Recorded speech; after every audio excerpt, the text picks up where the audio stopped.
La menace principale aujourd'hui, c'est le terrorisme islamiste. Principale. La menace majeure auquel la France fait face. Ça ne veut pas dire qu'il n'y a pas de menace russe.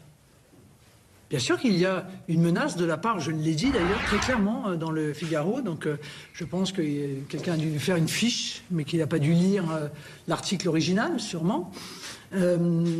C'est qu'il y a une menace à notre souveraineté par la Russie, par la Chine, par les États-Unis.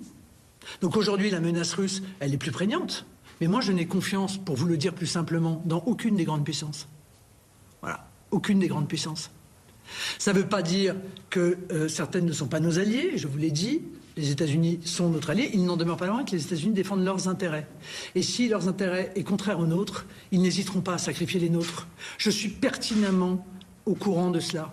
Et ce que je trouve un peu regrettable, si vous voulez, c'est en matière de diplomatie, en matière de défense des intérêts de la nation, c'est de passer toujours d'un extrême à l'autre.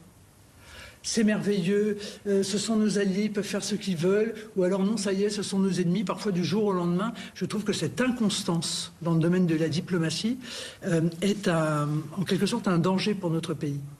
Il faut être constant, il faut être conscient, encore une fois, que les nations n'ont pas d'amis. Je crois que de grands personnages par le passé ont dit cela bien avant moi. Voilà. Et que même lorsque vous êtes allié avec un pays, vous pouvez être en même temps alliés sur un certain nombre de sujets et dans un certain nombre de domaines, concurrents dans un certain nombre d'autres, voire même adversaires dans un certain nombre d'autres.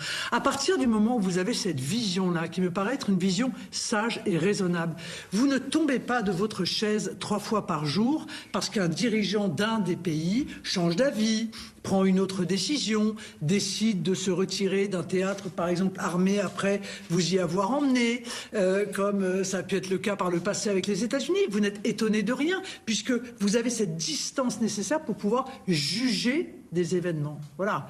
Donc moi, je pense que, et j'en veux pour preuve d'ailleurs les propos même de M. Darmanin, qui, quand il était ministre de l'Intérieur il y a encore quelques semaines, nous expliquait que des dizaines d'attentats ont été empêchés au dernier moment. En France, des dizaines d'attentats. Donc oui, je vous dis que dans l'échelle, je pense que le fondamentalisme islamiste est le premier des dangers. Mais ça ne veut pas dire que les autres ne sont pas un danger.